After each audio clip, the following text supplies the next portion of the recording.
Good morning बच्चों, good morning.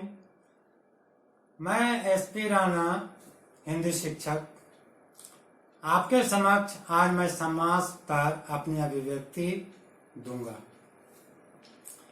समास किसे कहते हैं, सबसे पहले आपको यह जानना होगा। समास दो या दो से अधिक पदों के मेल को समास कहते हैं। जैसे राम श्याम, ये दो पदों के मेल यहाँ पर हैं। इसका विग्रह हम राम और श्याम के रूप में करेंगे। जहां तक तीन पदों की बात है तो राम श्याम मोहन, इसका विग्रह हम राम और श्याम तथा मोहन करेंगे। तो इस तरह से ये दोनों उदाहरण यह स्पष्ट करते हैं कि दो पदों के मेल या दो से अधिक पदों के मेल को समास कहते हैं। समास के चार मुख्य भेद बताए गए हैं। पहला, अव्ययी भाव समास। अव्ययी भाव समास में पहला पद अविकारी होता है। ये पहला सूत्र है, इसे ध्यान में रखेंगे आप लोग। यदि पहला पद अविकारी नहीं हुआ तो दोनों के दोनों पद अविकारी होते हैं। इन दो फॉर्मूलों के आधार पर हम आपके सामने दो उदाहरण प्रस्तुत करते हैं। पहला, यथाशक्ति। यथा यहाँ पर अविकारी शब्द है। इसका यदि हम लिंग और वचन के माध्यम से बदलना चाहेंगे तो इस यथा शब्द में कोई भी परिवर्तन नहीं आएगा, लेकिन शक्ति को हम शक्तियां और शक्तियों बना सकते हैं। तो इसके अनुसार यथाशक्ति अव्ययी भाव समास होगा। दूसरा उदाहरण कहने का आशय यह है कि दोनों पद अव्ययी होते हैं। यथासंभव।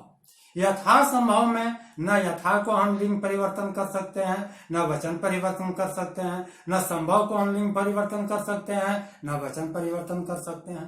अर्थात दोनों पद इसमें अविकारी होते हैं। इन दो उदाहरणों से यह साफ साफ स्पष्ट होता है कि ये ऐसी स्थिति में अव्ययी भाव समास होते हैं। दूसरा, तत्पुरुष समास।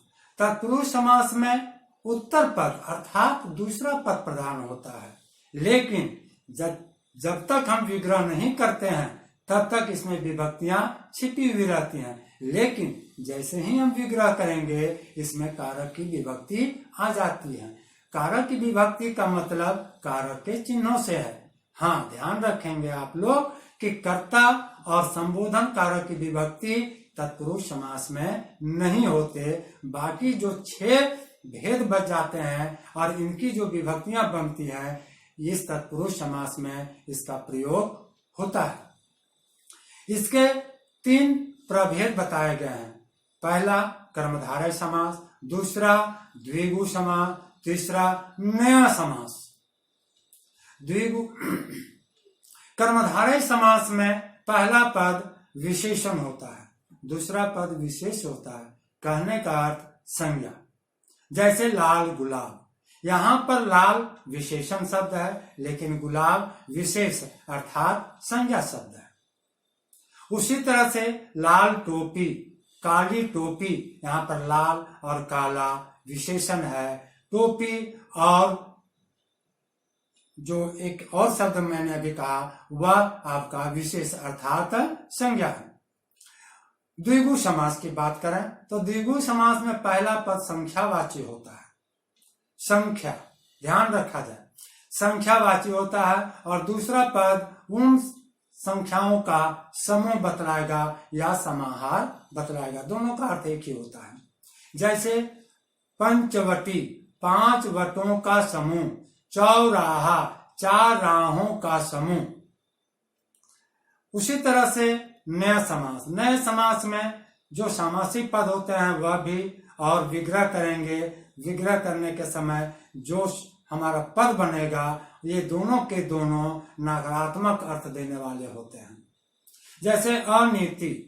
यह नीति शब्द बिल्कुल नकारात्मक अर्थ देने वाला शब्द है। इसमें अ उपसर्ग लगा हुआ है। अ उपसर्ग लगा करके हम नकारात्मक सामासिक पद बनाते हैं और यदि हम इसका विग्रह करते हैं तो इस अ को हम सीधे न में परिवर्तित करके अनीति लिखेंगे, न नीति लिखेंगे। अर्थात अ को हम सीधे न में बदल देंगे। उसी तरह से अन्याय, न न्याय, अ को सीधे हमने न में बदल दिया। लेकिन लिखने के समय में सावधानी बरतेंगे आप लोग कि अ जिस तरह से संयुक्त करके लिखा हुआ है उसी तरह से न को आप संयुक्त कर करके न लिखेंगे, बल्कि न को अलग और न्याय को अलग करके लिखना पड़ेगा।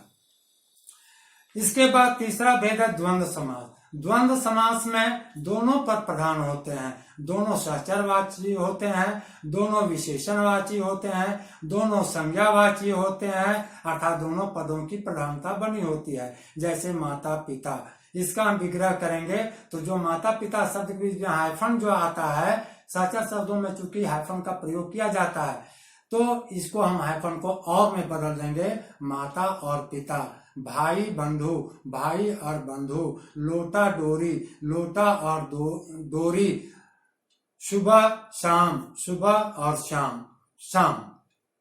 चौथा है बहुव्रीहि समास। बहुव्रीहि समास में तीसरा पद प्रधान होता है। इसमें विग्रह करने के समय में तीसरा अर्थ आपका प्रकट होने लगेगा। जैसे दशानन, दस है आनंद जिसके, अर्थात रावण। पीतांबर, पीत है अंबर जिसके, भगवान कृष्ण। चतुर्भुज, चार है भुजाएं जिसकी, अर्थात विष्णु। वीणा पाणी, जिसके पाणी में वीणा है, अर्थात सरस्वती। इस प्रकार समास के मुख्यतः 4 भेद होते हैं, लेकिन जो तत्पुरुष समास के 3 अतिरिक्त भेद जो बतलाए गए हैं उसे लेकर करके कुल मिलाकर 7 भेद रखे गए हैं, बतलाए गए हैं। बच्चों, आज का समास यहीं तक। कल हम या अगली कक्षा में हम लिखित कार्य के रूप में आपके सामने पुनः प्रस्तुत होंगे। धन्यवाद।